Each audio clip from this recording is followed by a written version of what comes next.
Thank you. So we are going to do a call to order. Good afternoon. This is the Public Assets and Native Communities Committee. The date is March 3rd and the time is 2:06, and I'm joined by Councilmember Peterson and Councilmember Sawant. Thank you for being here. Councilmember Mosqueda was on her way. She'll just be a little bit late. I'm Councilmember Juarez, chair of the committee, and we will start with the approval of agenda.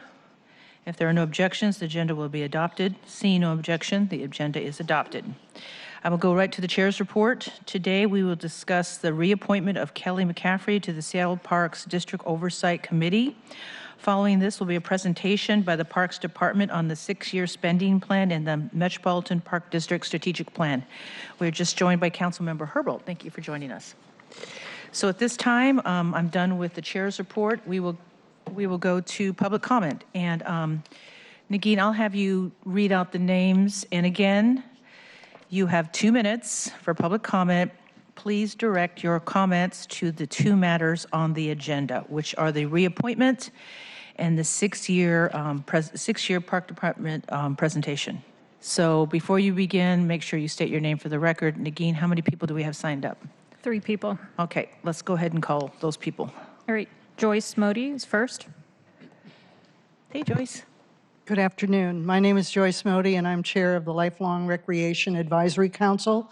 That's part of the Associated Recreation Council, and we advocate for seniors programs. And I have 2 requests for the Park District funding coming up. We need more hours that the community centers are open to address the fact that by decreasing the hours last fall and actually 10 years ago, it puts seniors into conflict with programs for tots. And so if we had more hours, we could serve everybody, teens, tots, seniors. And consequently, to be able to keep the community centers open, we need more staffing, both to do programming, to reach out to diverse communities, and to write grants and other things that make programming for seniors happen. Thank you. Thank you, Joyce, and thank you for meeting with us this morning. Next is Edie Bronston. Hey, Ed. Hi, Nagin. I just want to say thank you to staff and council members. You guys have a tough job, and we know you're working hard, and we appreciate what you're doing for the community. I don't think you always get the recognition. Thank you. But specifically, I'm Edie Bronston. I'm executive director with the Outdoors for All Foundation. We're located in Councilmember Peterson's district, but we serve not only the entire city of Seattle, but the entire region, enriching the lives of children and adults with disabilities. And specific to the strategic plan, I also want to thank Councilmember Juarez in particular for your leadership and advocacy for public assets. One of the public assets that the city coordinates with is collaboration with a number of different nonprofits and other programs.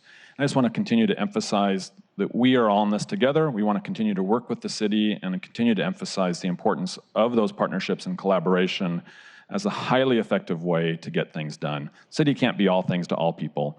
Outdoors for All was dedicated to this vision 40 years ago that people with disabilities deserve the same kinds of access that others do to recreation, and we're all about that. And so I just want to make sure, whether it's Outdoors for All, whether it's a tennis center, whether it's lifelong recreation, whatever the program is, there are a lot of great partners in our community. I think the Parks Department can lean into those partnerships and be more effective in serving its mission and serving our community. So again, thank you for the work you're all doing, not just you folks at this table, but folks behind the scenes as well. Park staff, we appreciate you. Our community is a better place because of the work you do. Thank you. Thank you, Ed, and thank you for participating in Dive in D5 and Live in D5. You've been a really good community member, so thank you. Then last is David Haines. Okay. Hi. Is there any park district money for police war on the houseless or more money to prop up corporate real estate speculators? I hear the decrease in hours with abusive government employees needs to be addressed on all levels, such as social welfare and the library even. You know, is council aware the libraries are all closed down today for a paid staff meeting? And given the bad technology at Central Library, you can't even return a book because the loud conveyor belt doesn't work properly. Why is it the city council is refusing to keep the chief librarian honest? We still don't have 21st century times at any library Yet out of all the millions the library gets, they only opened up certain smaller libraries that were opening up at 1 p.m., acting like they're adding an hour when they're now opening up at noon, but they're still closing at 5. And that's not even a full day. All the lights are on at the Central Library, yet there's no service. The librarians are getting paid a full day to just like on Sundays, yet the library patrons don't get full service. I'm curious about the half-hearted effort from the homeless outreach that's not there today. What are they doing? Are they handing outside? No, but all the homeless are lingering outside. And the thing is, this city council and your oversight of the public assets really needs to take a hard, sober look at the Key Arena's hanging rooftop that's so eerily unsafe, and verifying that we're living in a modern third world with the memorandum of understanding with the NHL team meant 21st century that was safe and earthquake prone, to let it be known that you cannot cut away all of the foundation of an unsafe 60-year-old concrete rooftop and expect it to be safe while cosmetically prettifying some suites in the luxury section to try to trick and deceive people into believing that that's a qualitative 21st century world-class arena. You got to have them tear down the whole rooftop, please. Thank you. Is that done? All right, well, that concludes public comment. Thank you, those of you who showed up today and gave us public comment. So with that, we'll move to items of business, and can I have our folks come up to the table? Superintendent, and you, is Tracy coming? No? Okay. Why don't you guys go ahead and introduce yourself, but I'll have Nagin read into the record what we're going to first tackle. Go ahead, Nagin. Item 1, appointment 01487, reappointment of Kelly McCaffrey as member, Seattle Park District Community Oversight Committee for a term to March 31st, 2022. Thank you. Just in time. Tracy Ratliff, Central Staff. Kathleen Connor, Seattle Parks and Recreation. Jesus Aguirre, Seattle Parks and Recreation. Great. So we are here for a reappointment, I guess, right? Is this a reappointment of Kelly? Yeah, back on the, so I'll let you go ahead and make your statement, and then we'll. Thank you. And I am very pleased to present the nomination for Kelly McCaffrey as a reappointment for the Park District Oversight Committee. Kelly has been a vital and diligent member of the PDOC and actually serves as a co-chair. In addition to that, she has a dual role as a valued member of the Board of Park Commissioners, so she's very dedicated to the work that we do. Kelly is a member that's always well prepared, does her homework, asks great critical questions of the department and of our presenters. She also has worked to spearhead the correspondence from the PDOC to the department and to the various elected officials in the city. She holds a master's degree in public administration from the UW and is interested in parks and the environment. She views parks and parks issues through the lens as a mother, a dog owner, and a disabled park user and bicyclist. So I'm very pleased to ask you to reconsider her reappointment. Thank you. Are there any comments or questions from my colleagues? Let me just say this, though. We met with Kelly McCaffrey a few times on a few matters. Is she the only one on the commission that has the dual role? No, there are 4 members that serve on the park Right. board and Oh, also on the oversight committee. Okay, that's what I want to check on. Okay, so is she not? She's not joining us today. No. Okay, and she won't be with us Monday. We'll just do the reappointment. I'm not sure if she could be there Monday. Yeah, it's okay. I just want to make sure. All right. Okay, so with that, we read that into the record, and there's no more comments or concerns. So I move the committee pass appointment 01487 of Kelly McCaffrey. Second. Motion's been moved and seconded. Is there any further discussion? You want her? Yay. I saw that. I was wondering how long it was going to take you. I actually thought she was from D5, but let's let that go. So all those in favor of the appointment of Kelly McCaffrey say aye. Aye. All those opposed say no. No. The ayes have it. And so can you share that we will recommend this appointment to the full council on Monday? Thank you. Thank you. Let's go to the second item. All right, item 2, overview of strategic plan and 6-year park district spending plan. So, as you know, Jesus, we've been waiting for this one, and I know that this is just the first of many, and you've already started community meetings on the 6-year strategic plan, and then we'll as we get further down the road, we'll get closer to an actual spending plan, and you're going to walk us through your PowerPoint, and I think we have a few questions. And I think what we can do is if you have a question, feel free to go ahead, and you don't need to look, just go ahead and raise your hand or whatever to Jesus. We can be conversational here. I don't want to, just want to get through this. Go ahead. So thank you, and I will go through the slides, but of course I'm happy to answer questions as we go through this. Oh, wait, stop. Councilor Mosqueda's here. Hi. I'm glad you could join us, Councilor Mosqueda. Thank you very much, Madam Chair. Jesus was just going to kick us off on the 6-year spending plan in his PowerPoint.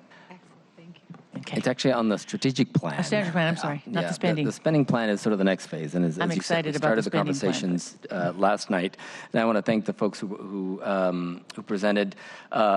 Joyce Modi was at our meeting last night at Del Ridge. We had about 100 people come and give us some initial feedback on the Park District spending plan, and the themes that came up there were very much in line with her comments around senior programs. I had individual conversations with folks there, and as well as partnerships. So I was glad to see Ed here talking about the need for more partnerships. So what I want to do today, though, is go through and give you a quick overview of the strategic plan that we just completed. This is a plan that is literally at the printers now, and we'll get hard copies to you in various forms as soon as it comes back from the printers. What we'll go through today in these slides sort of highlight the various components of the plan. And then, as I said, I'm happy to answer questions. And then towards the end of the presentation, I'll recap again what our process is for the next 6-year financial planning cycle for the Park District. So at Parks and Recreation, we completed what essentially has been a 2-year planning process that really ramped up this summer. And it was really designed to create a strategic plan. And the strategic plan is for the entire work of Parks and Recreation, not just the Park District. It's important to note that. And this was really to provide us with clear policy direction for our work over the next 12 years is the time horizon that we've selected. And the reason we selected a 12-year time horizon is we really want to think more long-term, obviously, about the work that we're doing, but it also aligns with several other planning processes that are in place. Specifically, obviously, the 6-year, the two 6-year planning cycles for the Park District, as well as pending Parks and Open Space plan that's coming up, as well as the comp plan. So we want to make sure that our planning horizon aligned with those. Jesus, I'm going to stop you Yep. because you're really going fast. And we've had a couple calls about this. So we have a 6-year spending plan, but that's, down the road.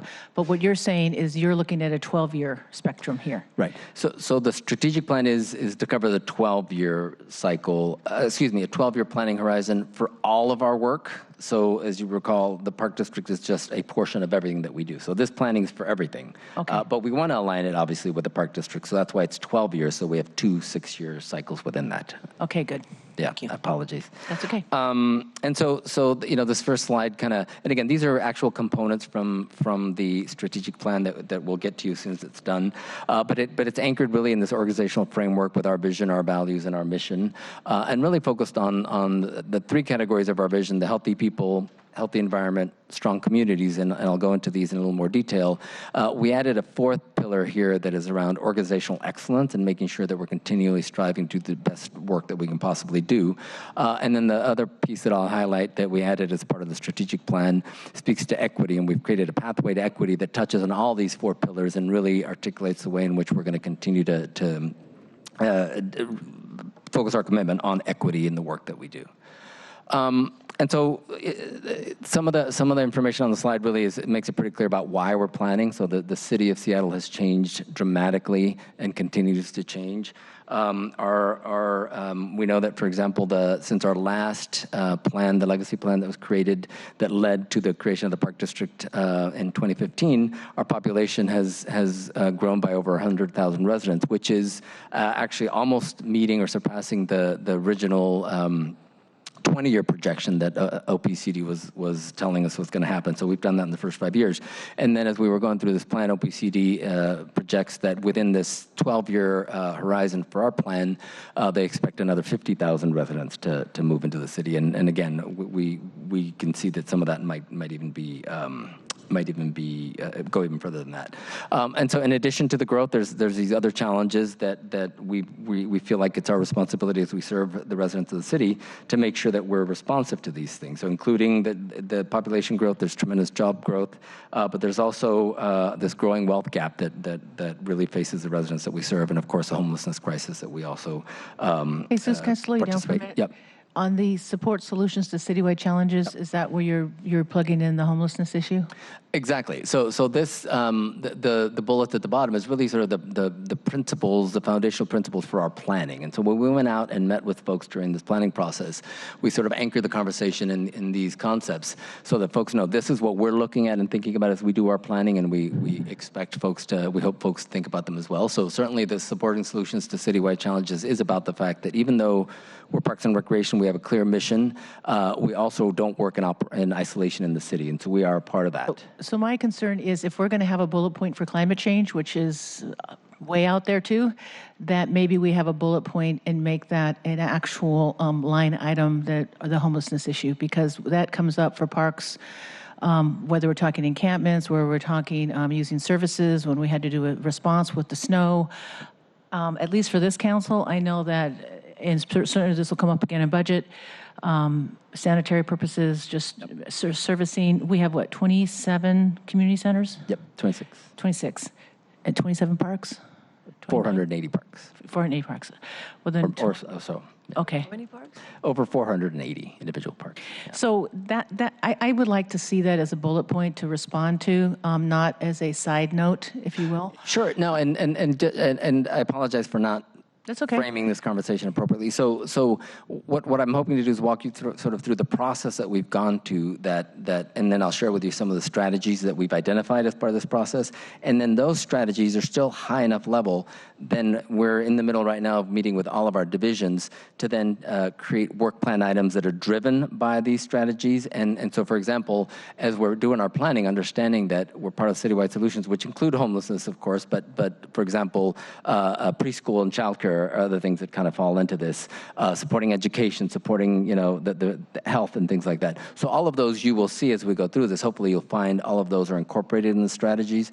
And then when we do our work plan items from these, there are very specific items, for example, in our financial plan around things like navigation team, things like restrooms and comfort stations, things like that. So those are sort of the details of the work. This is what guides us. Right, but for the purposes of community and what we've been hearing, and certainly from this council, is that even though you have a 12-year horizon, you have a 6-year spending plan coming up, Right. and in the 6-year spending plan, those are going to be some of the meat and potatoes on what the budget's going to be asking for. So I'm just putting that out there now. No, All right. absolutely. All right. Yeah. Okay. Yeah. And yeah, for sure. All right. And so, a couple of other things that we remind people as we think about this is that, for example, we serve people. Even though we build and improve and maintain and activate spaces and buildings, we do that to serve the needs of the residents. So we have to be aware of what those needs are.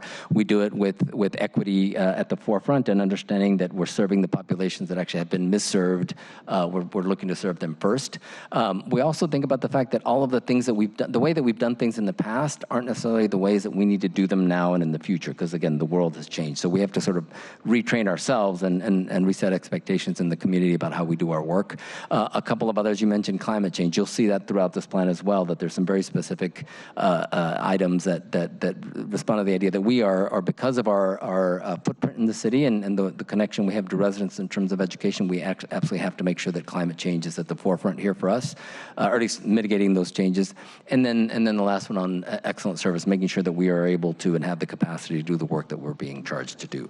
So I'll kind of go through these, and I mentioned, in addition to the pillars of healthy people, healthy environment, strong communities, and then organizational excellence, we've also created a new pathway to equity that understand that we're still learning, we're still growing, but making sure that every aspect of what we do is anchored in equity. We understand that we play a role as an institution that was part of the institutions that have created systemic racism. We have a responsibility to undo some of that in the work that we do. And so as we go through the planning and the articulation of these initiatives, we're rethinking our engagement, where, for example, our Park District Oversight Committee will have some guidance through an equity scorecard, an equity framework, that as we start to make these investments, they're driven by the communities that need the most first, and we'll go through that process. And then we're really committed to making sure that our staff continues to be trained and understand how these issues really play out in everything that we do, every policy, every program, every investment that we do. And so as we go through these, I'll go through these, try to go through these relatively quickly. But so we framed it out again, these four basic pillars. We established a vision. So for healthy people, we envision a city, we envision a Parks and Recreation agency where the folks that we interact with have access to recreation, that they feel safe, they feel connected and are active in nature, that they participate in programs that help them build healthy habits. And then, of course, they're able to do it in parks that are designed to help them feel included in that design, that they're well-maintained and connected. And this is for all people. So you'll notice here we don't talk about the specific populations yet. This is for all of the work that we do is driven by this vision that we're hoping to accomplish. So for each of these, we created a vision, and then we created strategies that come from that vision. So for healthy people, some of the strategies that then we're going to build work plan items around is really focusing on equitable and healthy programs, again, for all folks, increasing accessibility and affordability, maintaining the high-quality system of spaces. And I'll highlight a few of them and not read them all. But, we heard, for example, even in the meeting last night, how it's really important for us to enhance the awareness around what we offer to our communities and how they can participate and how they can engage and tell us what they need. And really connecting people to nature. And one of the public testimony today talked about community centers and how many hours, and we're really looking at sort of rethinking our community center model to make sure that we're serving the needs of the residents and doing it in a way that is responsive to the changes of the city, including the growth. Hey, Jesus, hold on a minute. Councilmember Herbold has a question. Talk a little bit about what you mean when you say rethinking the community center model. Sure. So a couple of things. So the broad vision here is that we have 26 community centers. It's difficult to add more community centers, and although we're adding one in Mercer, but those are opportunities that don't come very often. So we have to rethink the way we program these community centers, making sure that every community can expect a certain level of service, where we provide programming and hours that are transparent, that everybody has sort of a basic level of service. We want to do it in a way that those hours are at a time when our residents can use them, so on the weekends and the evenings and things like that. And then we also want to understand that, want to shift the fact that recreation doesn't just happen in the community centers. It can happen in the parks adjacent to the community centers or in other parks and open spaces around those. So really it's sort of this dual approach to standardizing the hours of operation, but really thinking about what we're offering and where we're offering it. And then we'll move a little bit as we dig more into this. We also understand that it's impossible for us to provide every single recreational program in every single community center that everybody wants. So again, we'll focus on a core service that we offer, and then we'll select facilities that have the capacity to create these hubs that have additional programming that folks can then, if they want their regular programming, they'll go to the one that they normally go to, but then they could go to a hub if they want enhanced programming. And that's not a programming approach that we currently use for community centers. They don't all have a certain basic level of service and then decide what to build on depending on the needs. It's not standardized. We have various tiers of community centers in terms of the hours, and we've created a system. I think, unfortunately, where communities that have more resources that folks can pay for programming have more programs because it's a pay for play model. And then we also have other situations where communities who have resources can pay for a building monitor, for example, to add hours to the community center. And I think those were acceptable responses to challenges, but I think we need to move beyond that and really standardize this so that we start with a sort of an equal playing field, and then we enhance as necessary. Yeah. Just a quick question, Jesus. Yep. HP 9. What does HP stand for again? That's our Healthy People. Oh, Healthy People, got it. Strategy number 9. Oh, I see. HP, got it. Why do you have Grow and Share Healthy Food? You're not doing pea patches, are you? Well, we work with the Department of Neighborhoods with the pea patch program. We have some pea patches that are on our property, but we also have our food programs. We have a lot of mainly educational programs in some of our community centers where staff work with the participants on growing and preparing healthy food. And You mean it's more preparation, though? Yeah. Yeah. Okay. Yeah. But we also have orchards and produce many pounds of apples and other things on our property. We have orchards? Yeah. Did not know that. 2 urban farms as well. That's right. We do? Yeah. Yeah. Probably should be. Okay. Yeah. Thank you. Let me write that down. So we do a lot in very broad sort of portfolio. So moving on to sort of the second pillar, this is healthy environment. And our vision here is again, a parks and recreation system that supports a thriving ecosystem, continues to support a healthy urban forest, that we have resilient green infrastructure in the work that we do, whether it's the trees or stormwater retention, that we move to become carbon neutral. And then again, on our educational programming, continuing to push the idea of sustainability and mitigating climate change. And then also we think it's important to contribute as much as we can to a healthy marine environment.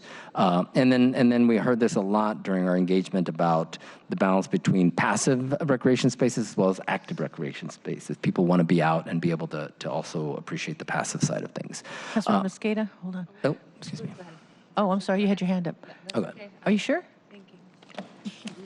So on so that was the vision for a healthy environment, and then some of the strategies that we selected here, in terms of that we're going to then be working on is again continuing to steward our water and our urban forests, really work to reduce our carbon footprint, and obviously complying with the mayor's Green New Deal executive order, and really we want to be a leader in climate change mitigation. Hey, Susan, let me ask you a quick question again, if I can just slow down just a tad. How is Parks, what is your participation in the mayor and the city council's new Green New Deal commission and all that? What kind of role are you guys playing? So a couple things. So the Office of Sustainability and the Environment is creating a sort of a subcabinet of this, and we're going to participate. They met with us last week under Councilmember Sawant's leadership. Yep. So we'll participate in that, and then specific to the things that are in the Green New Deal, we're doing an analysis and we're figuring out what it's going to take, for example, for any new building or any substantially renovated building to make sure that we're complying with that in terms of being carbon neutral. And we've got some opportunities there, like Lake City and Green Lake, that are in the pipeline, but also some others. So we would want to build green. Yes. And we're not using natural gas. That's correct. Yeah. Okay. Is there any other? No. And we do have some challenges. So our swimming pools, for example, are tremendously inefficient and use a lot of energy. And we want those are sort of opportunities for us as we think about this planning cycle to address those. I have Councilor Mosqueda, then I have Councilor Sawant. Thank you. I just have 2 questions. As somebody who plays soccer on the fields in Seattle, has been about 2 years now, but I still count myself as an active soccer player. I know you went through a big process to try to convert all of our old dirt and sand fields to the rubber chips.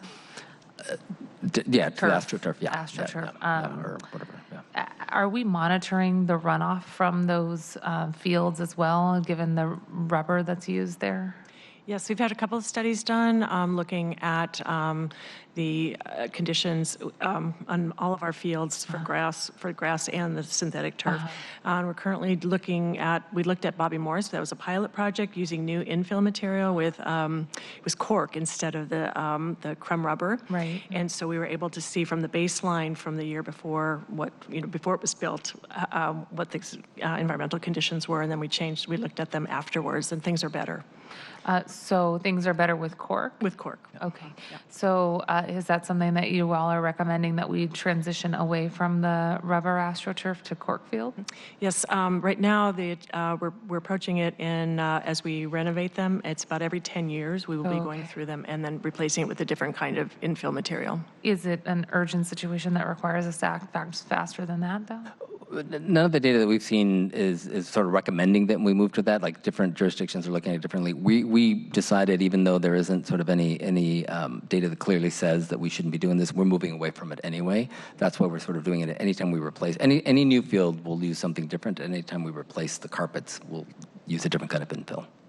Okay, because I'm thinking about the fields next to my house, which is right next to the park in North Duwamish, where we have salmon that run there. Do you remember the name of it? Walt Hundley or? Yeah. Longfellow Creek, yes. And it's right next to the creek there. So want to make sure that we're not doing anything to harm the salmon. And then the second question that I have related to environmental protections, we know that there's a number of parks throughout the city that have committed to having pesticide-free parks. I know there's been a number of concerns, especially up in Councilmember Swan's district, the park right on Capitol Hill. It's supposed to be pesticide-free, and I think Callie Anderson Park, when I did a tour with some of the folks who work in the affordable housing around there, they had some concerns about how it was being maintained and whether or not pesticide-free chemicals were being used.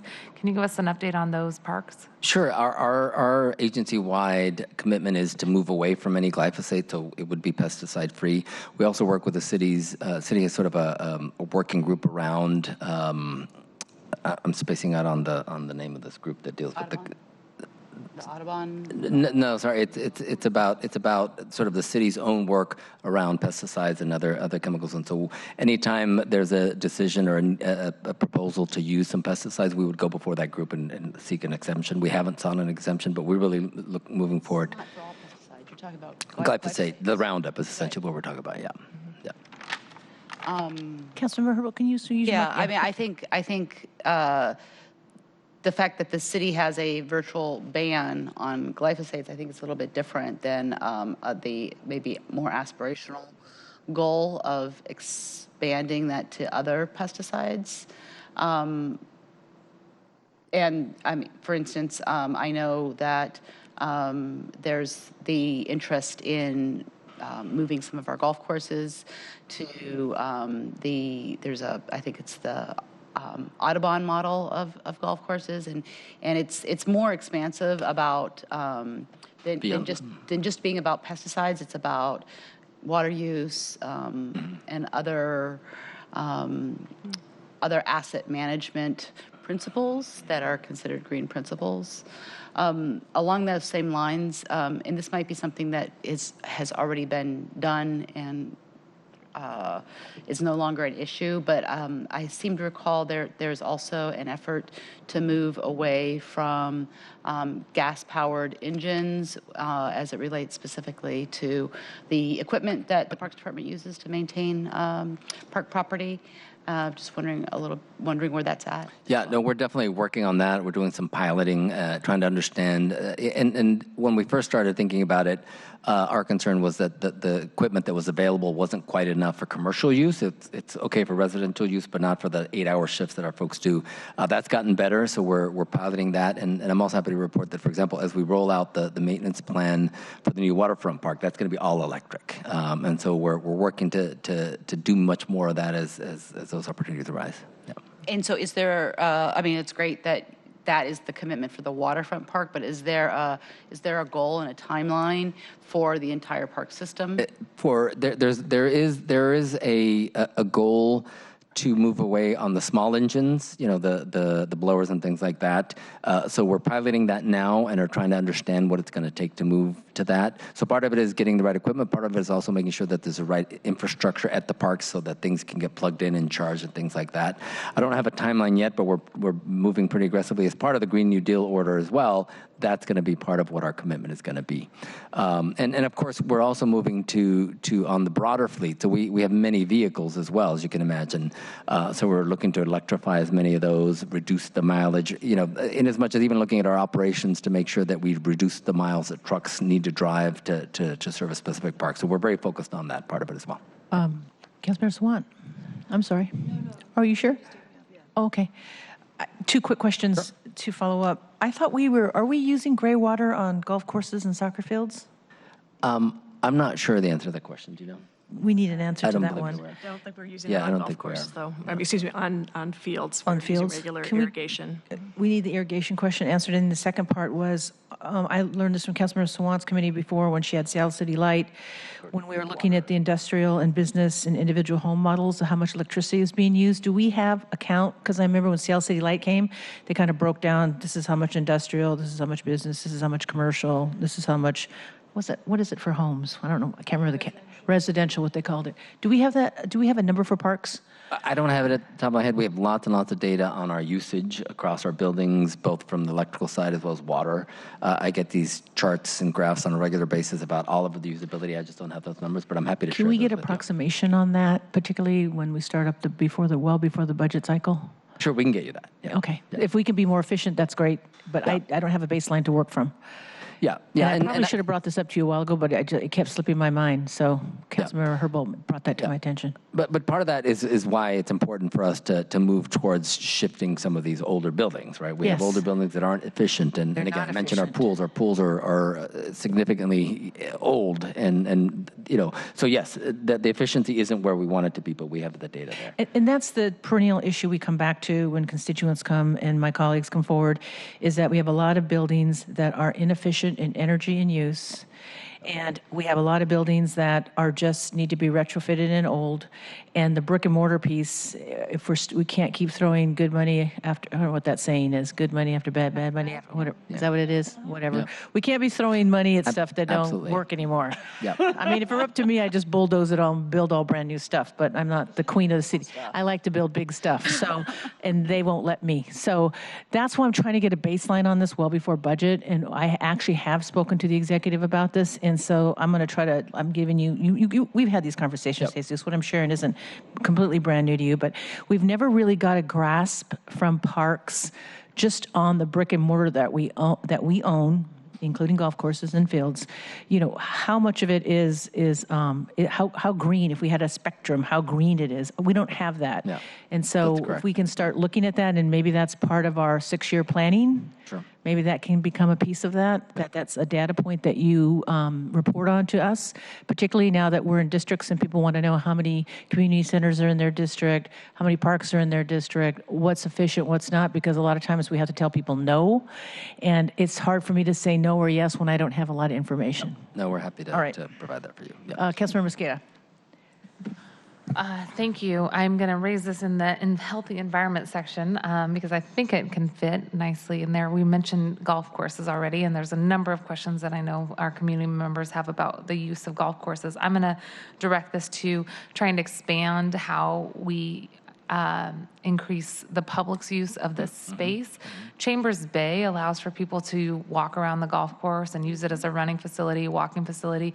I'm going to set aside the question about whether or not more of the land that's currently used for golf courses should be used for things like affordable housing and childcare. I'm going to put that aside for the second and now say of this land that is currently being used, we already have paths that are embedded into our golf courses. It would be wonderful if we had not fences, but doors that allowed for people to come in and walk around those facilities.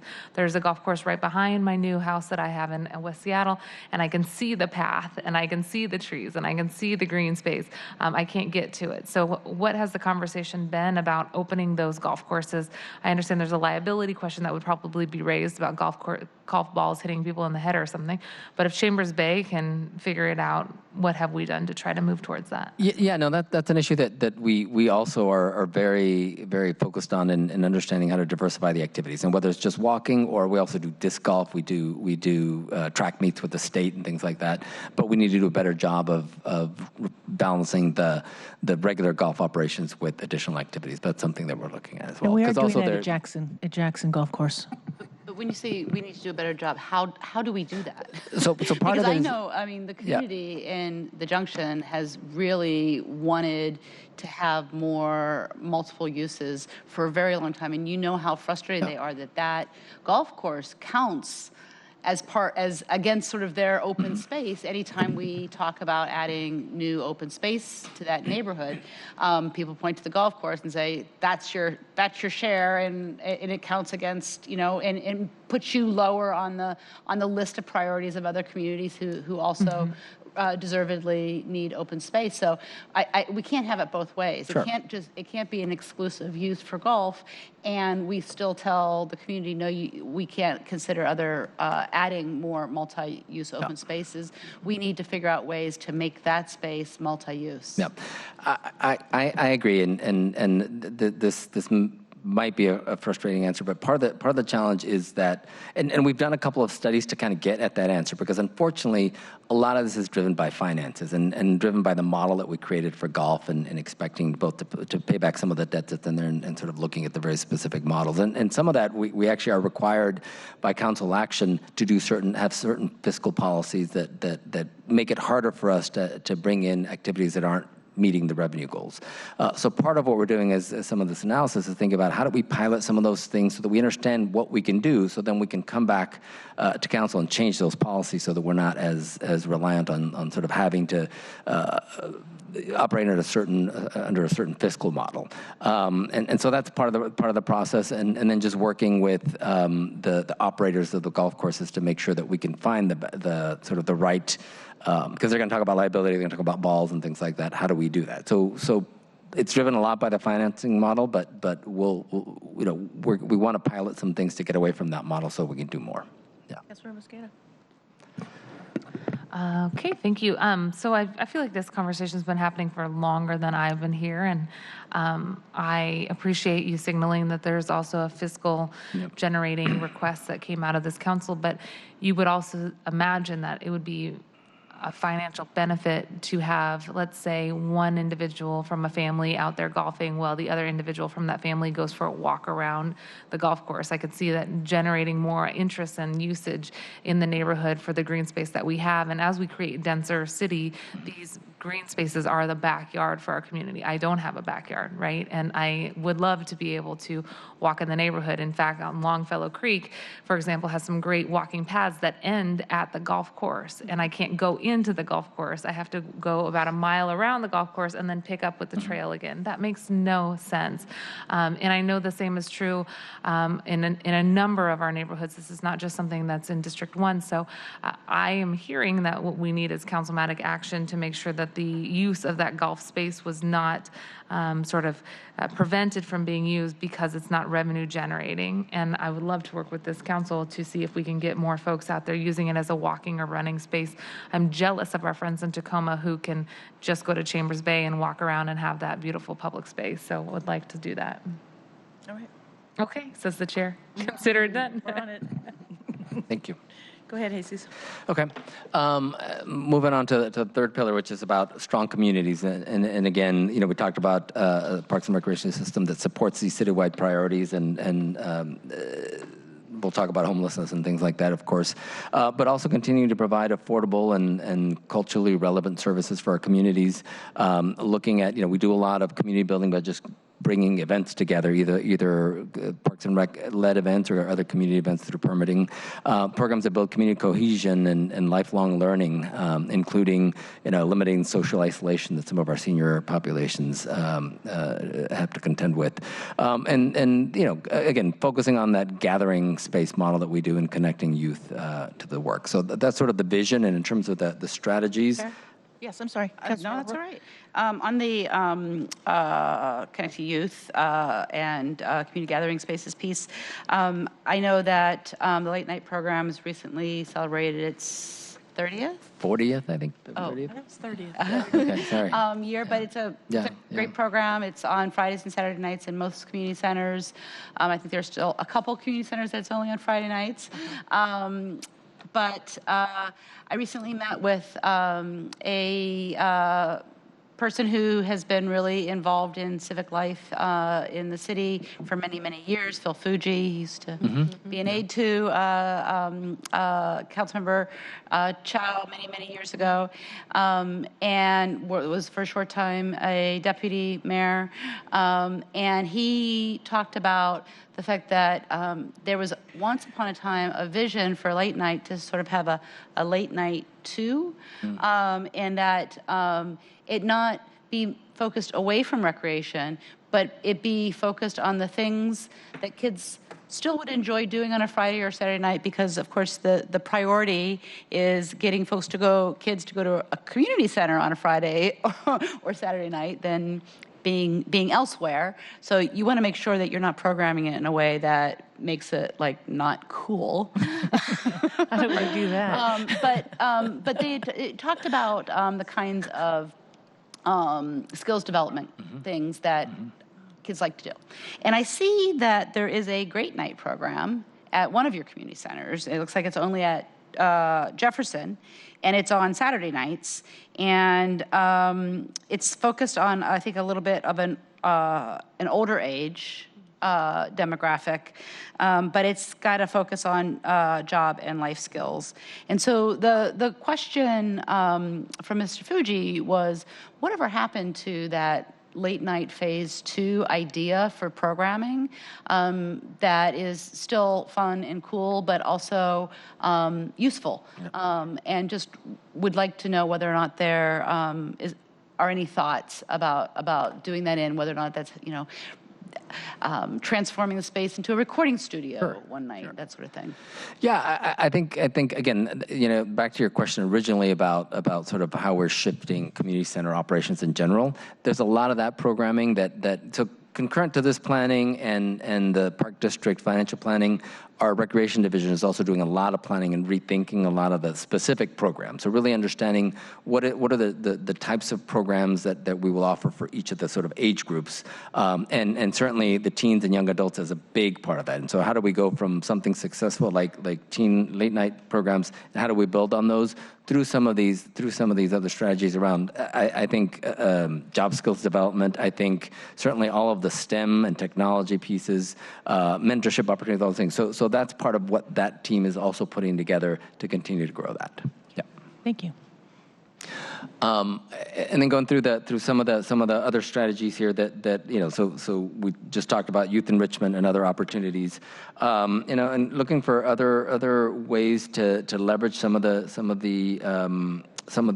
amenities that we have for things like preschool and childcare that we already do. Actually, the majority of our community centers, for example, already have some version of preschool, childcare, or out-of-school time that's provided there.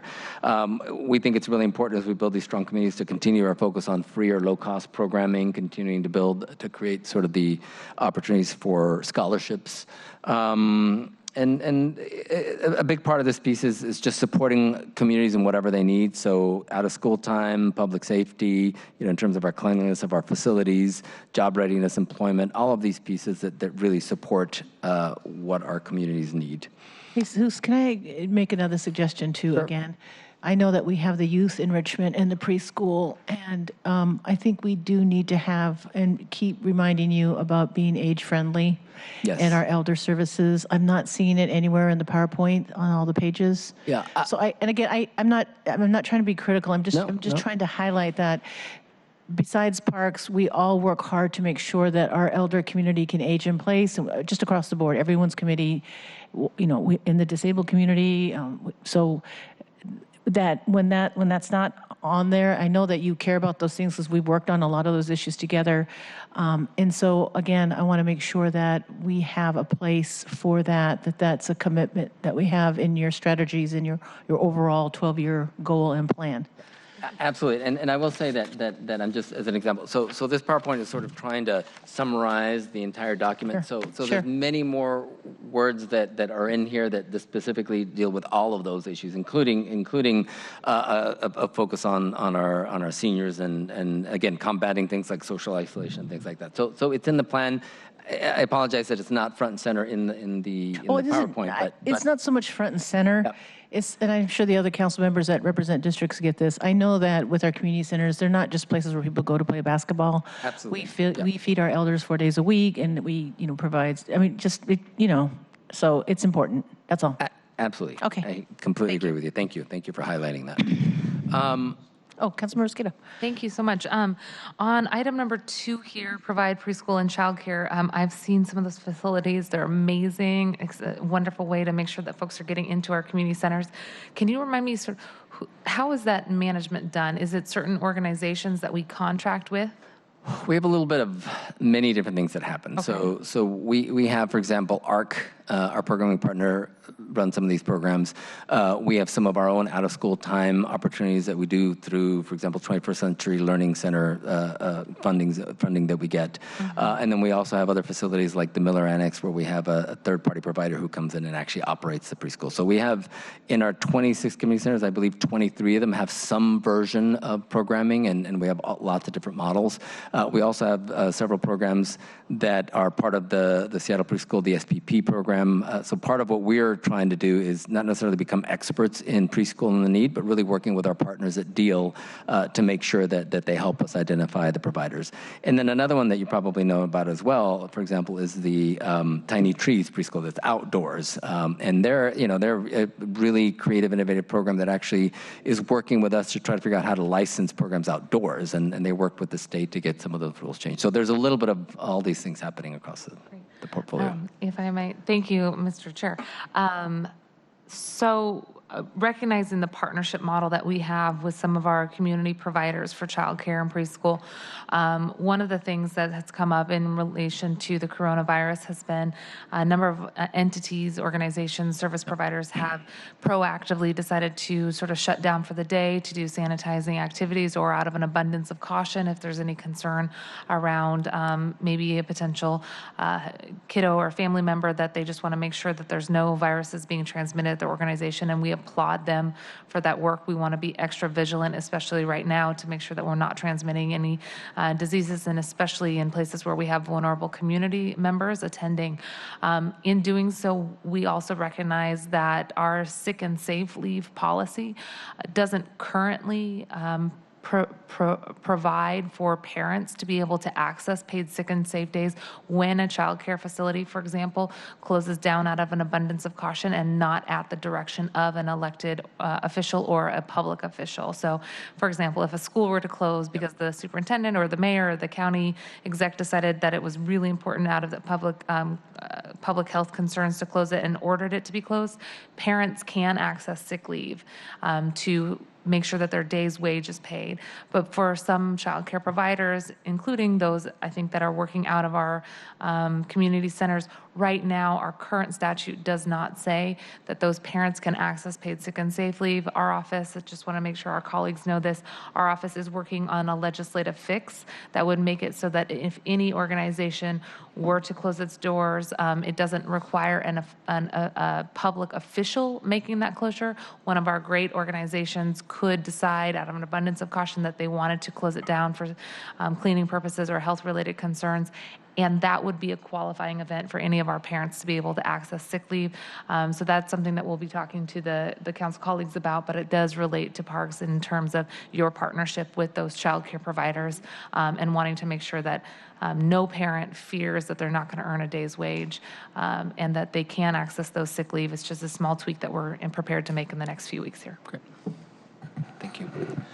I'll sort of, I only have about 30 more slides here. I'll keep going very quickly. So the last piece here is on organizational excellence. And again, this is a recognition that as we do the work, really focused on this vision, that both we have the experience, the expertise, the capacity, and the resources to do the work.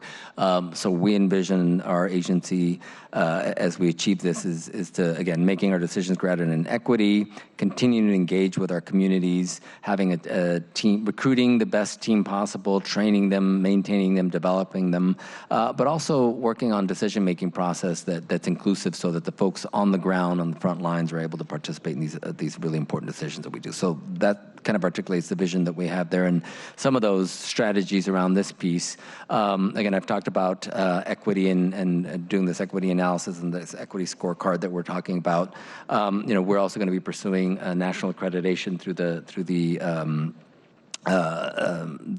National Parks and Recreation Association to ensure that at a minimum we're meeting the standards that Parks and Recreation agencies should be talking about, and we'll of course do that through adding sort of an equity component. But things like our systems and our technologies, and we're doing a lot of work around continuous improvement, making sure that becomes part of our practice.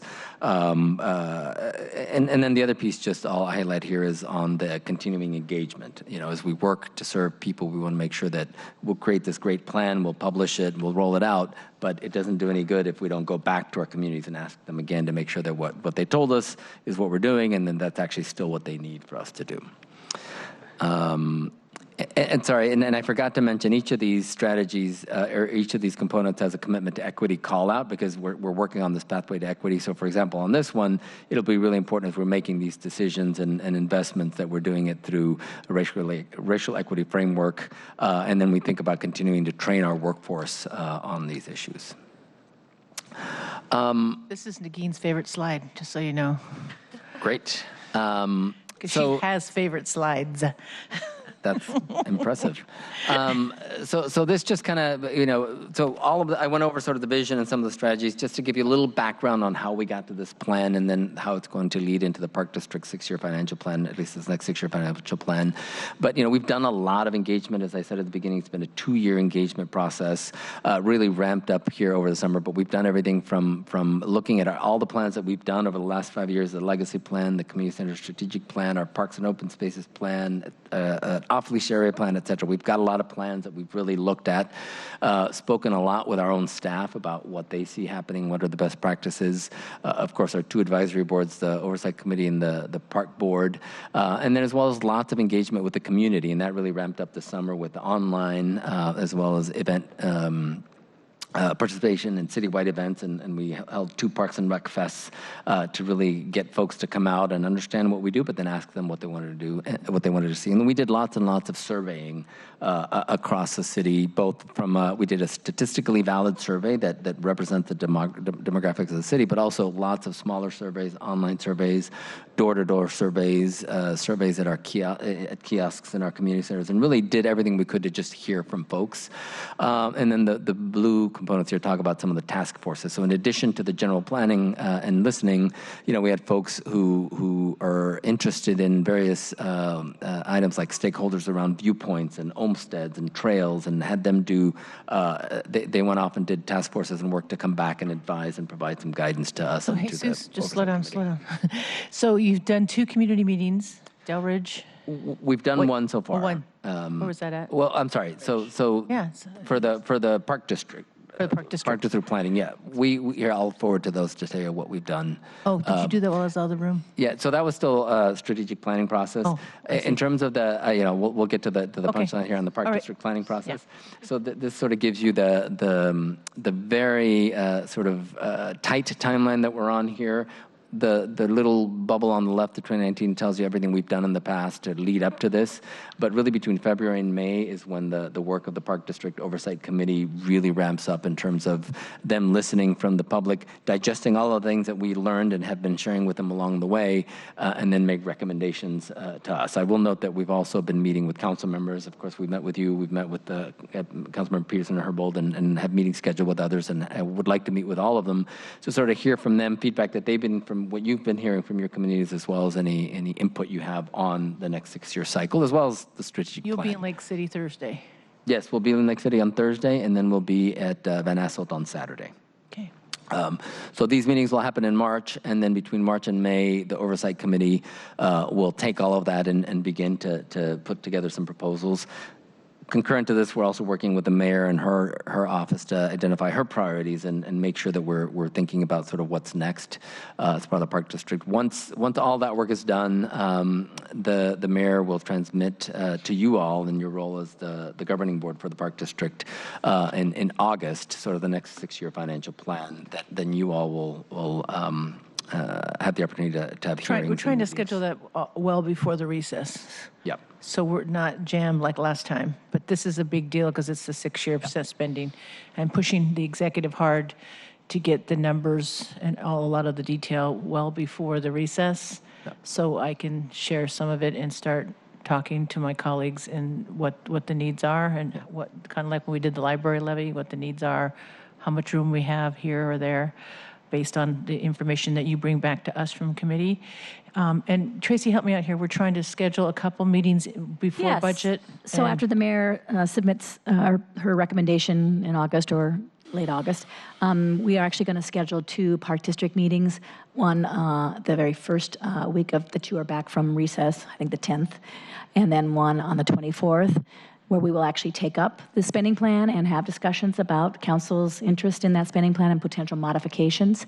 We'll also have a public hearing here in Chambers the week of the 14th of September, so that the public will have an ability to come and to weigh in on the mayor's proposed recommendations before the Park District takes any action on that spending plan, which will happen, technically will happen as we adopt the budget at the end of November. You could begin to make some decisions as early as the end of September. Am I doing that public hearing here? Yes, that's what we had talked about. Well, I was thinking about something different. Okay. I was just trying to make sure. Okay. So, and needless to say, everyone is anxious about the 6-year spending plan that I'm trying to get a little bit earlier so we don't slide into budget. But Councilmember Mosqueda is going to have her hands full. And like the last years, we've seemed to always have these park meetings where we vote on the budget in the middle of budget. Yeah. And I don't want to do that this year.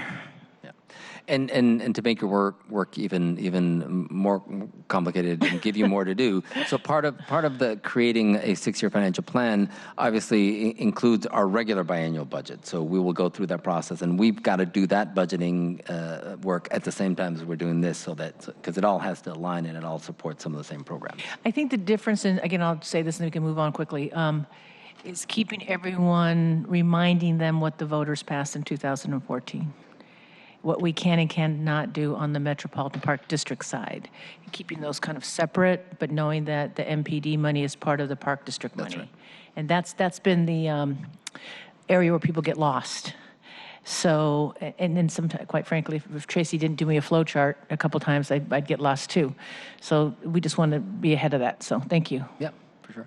And then, so as you mentioned, Councilmember, we have 2 additional meetings this week, and sort of in response to some of the questions, some of the concerns people have shared with us around participating in large public meetings. We're also going to set up sort of an electronic town hall next week for folks who don't want to come to a meeting but still want to share information, and then we'll do a similar type of town hall for our staff to make sure we get another opportunity. And then all of that information again will be shared with the Oversight Committee members. But these meetings are structured so that the Park District Oversight Committee members are there leading the discussion, listening, really getting a chance to interact with the committee members, so they hear directly from them as well. Good. Yeah. On slide 19, excuse me. On slide 19, there's also a web address, so you can write to us at any time as well. So please feel free to share that with everybody. And there's a survey. I think we've had over 700 people already participate in the survey. There's also an online survey that we would encourage folks who can't, or even if they come to these meetings, they can also take the survey and continue to give us more. I will say that we're documenting all of this. So at the meeting last night, we had note takers for everything. We're going to document all that, and we're going to publish it to make sure that folks have that, know what the communities are asking us for. Are you, when you pick these locations, are any of my colleagues, can they ask to have some of these community meetings in their community? Because I know, like, how are you spreading this around and deciding? So the intent here, so these are meetings that are actually Park District Oversight Committee meetings. They're not necessarily like meetings when I go out and meet with communities. What we try to do is normally these meetings all happen downtown in our office, in our boardroom. So rather than do that, we wanted to at least get out into the communities and give folks an opportunity to participate. So in terms of coming out to other meetings, I'm happy to come out. I'm happy to bring my staff out. What I can't commit to is having the Oversight Committee convene a meeting there at other communities. But I will also say that as I'm trying to convey as part of this presentation, is we've had lots and lots and lots and lots of robust engagement. People told us, people are aware of the Park District and shared with us a lot of the things that they wanted to see as part of the Park District already. So we have all of that documentation, and we've been sharing that with the Oversight Committee. So I think, I feel like we've done a pretty good job of getting some pretty robust engagement. Again, that's not to say that I'm absolutely happy to come out and meet in any other council district to talk about this work. I just, there won't be the official Park District Oversight Committee meetings, but we'll share that information. Let me just say this, and I'll just be candid. Some of the same people come to the same meetings and know about this stuff. And so like if Councilmember Peterson said, look, can you do one at Magnuson Park? Or if I said, could we do one at Bitter Lake? It's good that you're doing one on a Saturday. You get a better turnout, quite frankly. What I've learned in the last 4 years of chairing this committee is often we get the same people and the same voices, and that ends up with the same issues and the same, I want this. Nothing against golf and pickleball, so I'm hoping to get a bunch of letters, or soccer. But there are other things like what Councilmember Herbold brought up about having the community centers open at night for our youth. So a lot of the things that we know are more anecdotal and hearing from our colleagues and our constituents. So if there's an opportunity to say, look at, we can do that, right? I can say, hey, could you do a meeting on a Saturday, let's say at Bitter Lake or Magnuson Park, or I don't know, give me a park out of West Seattle. I don't know any. So, but we can do that. I'm happy to come out and meet with anybody. Yeah. I just put the timeline back here just to reiterate. So again, these meetings aren't. So we've got a pretty compressed timeline, but we've had a lot of engagement. Again, not to say that we can't get more. And to your point about the same people coming to the same meetings, we've actually worked really hard to try to do things a little bit differently. So, for example, for the meetings this week, we have been contacting community-based organizations across the city and asking them to make sure that they understand that we're having these meetings, getting them to come out. We had translators available last night. We'll have them at each of these meetings.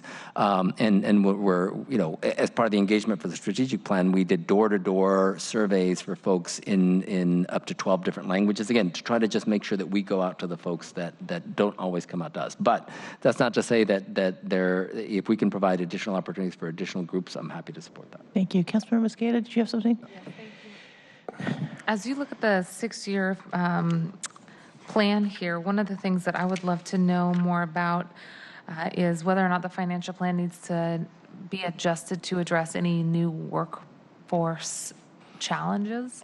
So I'm thinking of safety for the workers in the parks. I'm thinking about moments like this where we have an outbreak and perhaps workers need additional materials to feel safe and cleaning, jungle gyms and maybe park access points. What kind of new workforce challenges have we seen given maybe changing public health issues in our community and also changing workforce dynamics so that we can continue to recruit and retain a robust workforce for our parks? I know it's something that you have been a champion of in the past, and if there's any way that our financial planning needs to address how we fund specific activities for workforce development and retaining folks, I'd be really interested in that aspect.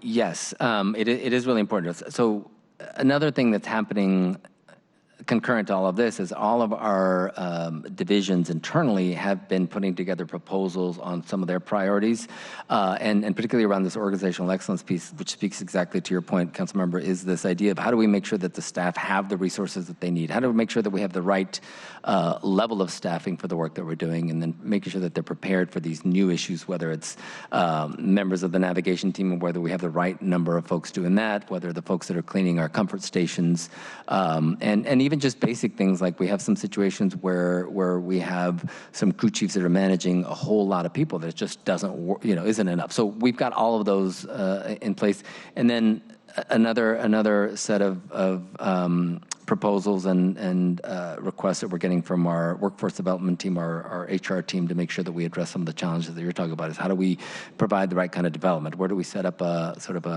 a place to provide access to professional development activities for all of our folks, the folks that are out in the trucks, the folks that are in the community centers, the folks that are in the office. So a lot of work there, and we're really looking to try to build on what we've already have to make sure we do that. Yeah. Great, thank you. Yeah, Councilmember Herbold. Thank you. So my inbox is getting full of emails. There's a new round of advocacy around Myers Way, as periodically happens, and I've been asked next time I meet with you to talk to you about Myers Way, and we touched upon Myers Way the other day. But I want to get specific, if I could. If members of the public wanted to use your efforts to solicit input on the strategic plan, on the 6-year park spending plan. They want to use that as a vehicle for their advocacy. What advice would you give them? I would say to keep doing what they have been doing, and certainly speaking to you, and you've been conveying those. I had several people at the committee meeting last night who came and expressed their interest in that as well. We've had folks throughout the years since this became an issue testify in front of our Park District Oversight Committee, in front of our Board of Park Commissioners, and then also have lots of folks who send information, and I've got lots of those things in my inbox as well. And so the result of that is certainly that it is absolutely an issue that's on our radar, that it's on the list of things that we know that eventually can become a challenge or can become something that we need to solve. So as part of this planning process, our Board of Park Commissioners, our Park District Oversight Committee will know that that's one of the properties that certainly we have interest in it, given our Parks and Open Space goals, and sort of how do we start to move that process forward when and if that property then becomes under the. But what is the public's ask of you as it relates specifically to the strategic plan and the spending plan? So what should the public be asking you to do? Like, put it in the strategic plan? What does that look like? Well, I think it's what they've asked. So I've had asks to say, well, they want to make sure that this property becomes a Parks and Recreation property. So that's one ask, and that's one that I currently don't have control over. The next step is when and if that happens, to put some money into the development of that park. And again, that's the one where I have heard that ask, and that ask is documented as something that we're considering, and that ultimately the Oversight Committee will need to make recommendations, and then the mayor will make recommendations to you all. I spoke to a community member last night where they're also talking about, well, do we have to treat this as an all or nothing parcel, right? There's two, there's several portions there. There's one portion that has limited development value that's under power lines, and it's got lots of steep grades. Is there an opportunity to treat that differently? So those are sort of the asks that I've been documenting, that I'm aware of, and we'll continue to think about. Yeah. Really appreciate it. Yeah. Thank you. Okay. So that's really all I have. I really appreciate your time, and certainly invite all the council members and the public watching to participate in these meetings, to email us with any thoughts that they have, or to take our survey, and we really want to hear from folks. all right, thank you very much. Oh, I'm sorry, Councilor Mosqueda, before we move to adjournment. Thank you, Madam Chair. Do you have a quick update for us on pickleball courts and how we're doing with transitioning those tennis courts he to doesn't. pickleball? I don't know what pickleball is. I'm kidding. Oh my God. I apologize. We're gonna get tons of emails This is a about public that. forum. I was kidding. Yeah. That's not true. There you go. I actually I joined a group of pickleball players a couple of years ago over at Yesler, where they taught me how to play, because it was a very, very exciting, and they did much better than I did. So in terms of pickleball, similar to the question Councilmember Herbold asked, like that is something that's on our radar. In fact, we've already done a lot of work. One of the planning processes we did a pickleball plan that really looked at how do we stripe additional courts, how do we look at sort of the community center time, indoor and outdoor time. So it's absolutely on our list. We're looking to, whenever we have the opportunity to provide more access, we will. What we talked about even last night was that the idea is that we still have a finite number of community center hours, finite number of courts that can be striped. So we have to find the right balance. I believe, and this has been shared with me, some folks in the pickleball community want us to do all of the tennis courts to become pickleball courts, right? So we've got to find the right balance. That's not really, I don't think that's something we can do, but we want to sort of find the best way to have this shared use of these facilities. And you'll share with us like the number and the goals. We have all that. I don't know if Kathleen, if you have anything off the top of your head, but any of the new stripe, and when we're resurfacing the courts, we are including pickleball lines as well. And we ended up, it was the difference between 3 courts 2 years ago to about 26 that we have. And so, and we understand it's a very social sport. And so I know like at West Green Lake, we only striped 1 just to kind of get a flavor to see if people were, we just didn't know how the tennis players were going to react, and it's actually been quite a good situation. I think it's worked out well. So I think we do have plans to stripe those courts, more of those. I think at least 2 more of those courts. But I will say, Councilmember Juarez, to your point about the need to continue to provide programming for our seniors and our older adults, I think this is a great opportunity. So we're very supportive. So again, we're just looking to find the right balance. Well, we will end on the pickleball plan note, and you'll get that back to Councilmember, pickleball plan. Yeah, we You'll have get that back to Councilmember Mosqueda ASAP. So just stay seated for a minute.